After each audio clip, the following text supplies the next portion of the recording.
Like, share, subscribe and press the bell icon for ऊंची आवाज India. शहर का एक मारूफ इदारा अल अमान एजुकेशनल एंड वेलफेयर ट्रस्ट के क़याम के 25 साल मुकम्मल होने पर सिल्वर जुबली प्रोग्राम का इनकाद था, जिसमें मुल्क की एक मारूफ शख्सियत मौलाना उमैर इलियासी की भी आमद रही। ऊंची आवाज़ इंडिया की जानिब से मौलाना से कुछ खुसूसी गुफ्तगू हुई। चलिए जानते हैं उसकी एक स्पेशल रिपोर्ट। नाज़रीन, ऊंची आवाज़ इंडिया में आपका इस्तकबाल है। मैं हूं आपका मेज़बान इब्राहिम नफीस। कौम क्या चीज़ है, कौमों की इमामत क्या है। आज मिल्लत के अइम्मा को सिर्फ मसाजिद के महराब या मदारिस की दर्सगाहों से निकलने की फुर्सत नहीं है।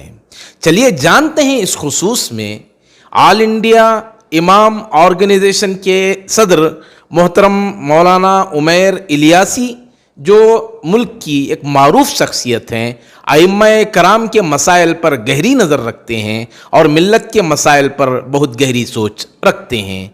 चलिए जानते हैं अइम्मा का प्लेटफॉर्म क्या है और अइम्मा को इस खुसूस में किस कदर इक़दामात की ज़रूरत है और मिल्लत को आज अइम्मा कैसी रहनुमाई कर सकते हैं। जानते हैं मौलाना उमैर इलियासी से। मुझे इस बात की सबसे बेहद खुशी है कि आज आपने ना कोई सियासी सवाल किया है, ना आपका कोई और सवाल है दुनियावी। आपने एक ऐसा सवाल किया है, ऐसी ज़रूरत पर, ऐसे वक्त की पर बात करी है, वो है इमाम। मैं आज आपको ये बात बता दूं कि सुप्रीम कोर्ट का फ़ैसला ऑल इंडिया इमाम ऑर्गेनाइजेशन ने 1993 में सुप्रीम कोर्ट ने एक ऐतिहासिक फ़ैसला दिया। मरहूम मौलाना जमील अहमद इलियासी रहमतुल्लाह अलैह, जिन्होंने इस मुकदमे की तमाम बहुत पैरवी करी, पूरे हिंदुस्तान में उसके लिए जद्दोजहद करी, फिर सुप्रीम कोर्ट में गए और सुप्रीम कोर्ट ने 93 में एक हिस्टोरिकल फ़ैसला सुनाया। उसमें उन्होंने कहा, सुप्रीम कोर्ट ने, कि इमाम एक कौम का लीडर होता है, रहनुमा होता है और अपनी ज़िम्मेदारियों को बखूबी निभाता है और 24 घंटे की उसकी ज़िम्मेदारी होती है। लिहाजा उसके बच्चे हैं, उसकी ज़रूरियात हैं, उसके मद्देनज़र उसको कौम का लीडर मानते हुए फ़र्स्ट क्लास ऑफिसर का दर्जा सुप्रीम कोर्ट ऑफ इंडिया ने दिया। लेकिन ये भी हकीकत है कि जिस वक्त मौलाना जमील इलियासी साहब की जानिब से ये जो तहरीक चली थी, उसकी मुखालिफत में कई अइम्मा कराम ने मैदान में उतर कर उसकी मुखालिफत भी की थी। जब ख़ुद का मसला था और जो मौलाना जब इस सिलसिले में इक़दाम कर रहे थे, तो अइम्मा ने इस सिलसिले में क्यों तायद नहीं की। देखिए, हर तरह के लोग हुआ करते हैं, एक मुआफ़क़त के और एक मुखालफत, हर तरह के लोग हैं, लेकिन मेजॉरिटी अच्छे लोगों की होती है जो मुआफ़क़त के हक़ में थे। दो चार ऐसे लोग थे जिनको लगता था कि ये सुप्रीम कोर्ट का फ़ैसला कहीं सरकार की तनख्वाह से ना जुड़े, सरकार की तनख्वाह से सरकारी इमाम ना हो जाए। लेकिन जब उनको अल्हम्दुलिल्लाह ये बात मालूम हो गई कि सुप्रीम कोर्ट ने तमाम मुतवल्लियों को, मैनेजिंग कमेटीज़ को, मैनेजमेंट कमेटीज़ को, तमाम जो भी मस्जिदें आज चल रही हैं, जो उसके इंतज़ाम को देखती हैं, तनख्वाहें देती हैं, ज़रूरत पूरी करती हैं इमाम की, ये ऑर्डर सभी पे लागू है। मैं आज आपको इस बेंगलोर की सरज़मीन से बस एक बात कहना चाहता हूँ। नाज़रीन, जो मेरी बात को सुन रहे हैं, जो देख रहे हैं, अल्लाह के वास्ते मैं आज आपको एक बहुत गहरी बात बताना चाहता हूँ।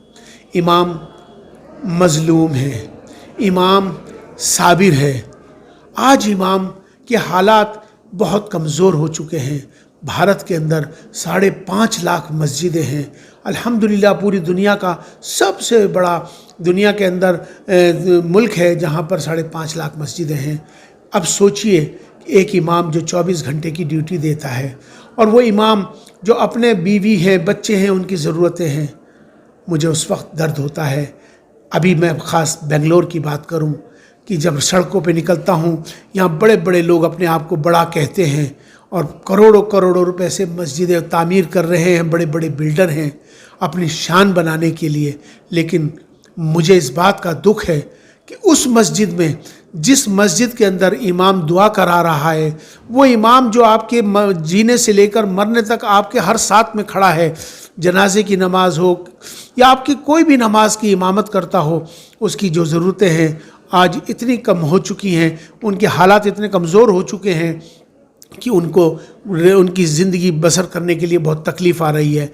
इमाम अभी जिस तरह से इमामों को तनख्वाह मिलनी चाहिए, मैं कानूनी अगर बात भी करूं तो अगर कानूनी बात करूं तो हिंदुस्तान का मिनिमम वेजेस का कानून 19,500 है, लेकिन इमाम साबिर है, इमाम मजलूम है। मजलूम की बद्दुआ मत लो। मजलूम की दुआ, साबिर की दुआ और उसकी बद्दुआ दोनों ही डायरेक्ट अल्लाह के पास जाती हैं। मैं तमाम अब मेरे जो लोग सुन रहे हैं, मुझे देख रहे हैं, मैं उनको अल्लाह का वास्ता दे रहा हूँ। ख़ास तौर पर बेंगलोर के इन लोगों को लिए दे रहा हूँ जहाँ मैं आज आया हूँ, जो बड़ी बड़ी मस्जिदें बना रहे हैं। इमाम की तनख्वाह कम से कम हदिया उनको जो दिया जाए, आज के वक्त में 50,000 रुपया कम से कम मिलना चाहिए। मुझे उस वक्त दर्द होता है कि जब गुरुद्वारे के ग्रंथी को 1 लाख रुपया महीना मिलता है। मुझे उस वक्त दर्द होता है जब पुजारी को 1 लाख रुपए मिलते हैं मंदिर के। मुझे उस वक्त दर्द होता है कि जब चर्च के पादरी को 1-1 लाख रुपए तनख्वाह मिलती है, हदिये मिलते हैं। और हमारे इमाम के आज इतनी बदतर हालत हो गई है कि 5,000, 6,000, 10,000। लानत है तुम पर, ऐसे तुम्हारे कारोबार के ऊपर, ऐसे तुम लोगों पर कि आज तुम अपने इमामों के हालात को बेहतर नहीं कर सकते। मेरी बात याद रखना, अगर तुम्हारा इमाम खुश है तो तुम्हारा मोहल्ला खुश है, तुम्हारा समाज खुश है, क्योंकि दिशा इमाम देता है, दुआ इमाम करता है। अगर उस मजलूम की तुम बद्दुआ लोगे, इस बात का सोचो कि आज हमारी कौम कहाँ जा रही है। आज मोहल्ले के अंदर जो बीमारियां, परेशानियां, अजाब आ रहे हैं, तो ये समझ लो कहीं आपका इमाम परेशान तो नहीं है, आपका इमाम साबिर है, आपसे नहीं कहेगा। तो अल्लाह के वास्ते आज से इस बात का तय और अहद कर लो कि आज से इमाम की तनख्वाह 50,000 रुपये होगी। हर घर से 500 रुपये हम इकट्ठा करके देंगे और इमाम को हम 50,000 रुपये का इंतज़ाम करके देंगे। 50,000 भी बहुत थोड़ी है उसके काम के लिए, लेकिन कोई बात नहीं, 50,000 रुपये से अल्लाह के वास्ते स्टार्ट करिए। बेंगलोर वालों, तमाम मेरे जितने भी सुन रहे हैं उनको मैं इस बात के लिए कह रहा हूँ, अगर इमाम खुश होगा तो माशरा खुश होगा, अगर इमाम खुश नहीं है तो माशरा खुश नहीं हो सकता। मैं तमाम सबसे गुजारिश कर रहा हूँ, अपने इमामों की कदर करो, अपने उलमा की कदर करो, जिससे कि उनके हालात बेहतर बन सकें। मुंतज़िमीन की जानिब से अगर इस तरह के इक़दामात ना हो तो कानूनी दाव पेश पर या कानूनी इक़दामात आपकी जानिब से क्या होंगे? मैं किसी कानूनी की बात नहीं कर रहा हूँ, मैं बात कर रहा हूँ अल्लाह के कानून की।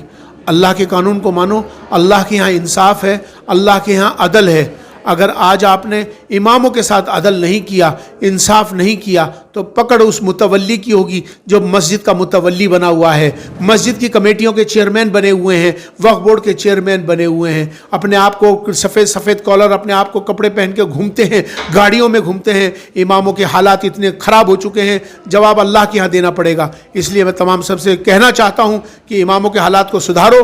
तो अगर इमाम के हालात सुधरेंगे तो समाज सुधरेगा, हालात सुधरेंगे, कौम सुधरेगी, अल्लाह राज़ी होगा। वक्फ बोर्ड की जानिब से जो मुकर्रर करदा तनख्वाह है वो एजाज़िया भी ठीक तौर पर आइम्मा को ना मिलने की शिकायतें हैं, तो वक्फ बोर्ड की तरफ या हुकूमत की तरफ इस सिलसिले में आपकी जानिब से क्या पहल हो सकती है? बस मेरी यही पहल है कि हमें वक्फ बोर्ड की जो भी इंतज़ामिया कमेटी हैं सब मिलकर अभी इस फिक्र को करे, हर मुतवल्ली, हर नमाजी, हर जो मस्जिद में नमाज पढ़ने जाता है इस फिक्र को करे कि आज से इमाम की तनख्वाह 50,000 रुपये होगी।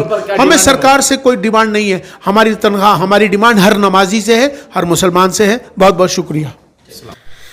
नाजरीन, हमारी ये रिपोर्ट आपको कैसी लगी हमें ज़रूर इत्तला करें, और अभी तक आपने हमारा चैनल सब्सक्राइब नहीं किया है तो सब्सक्राइब कर लें और नीचे घंटी के बटन को दबाएं ताकि हर नोटिफिकेशन आप तक बराबर पहुंचे। शुक्रिया।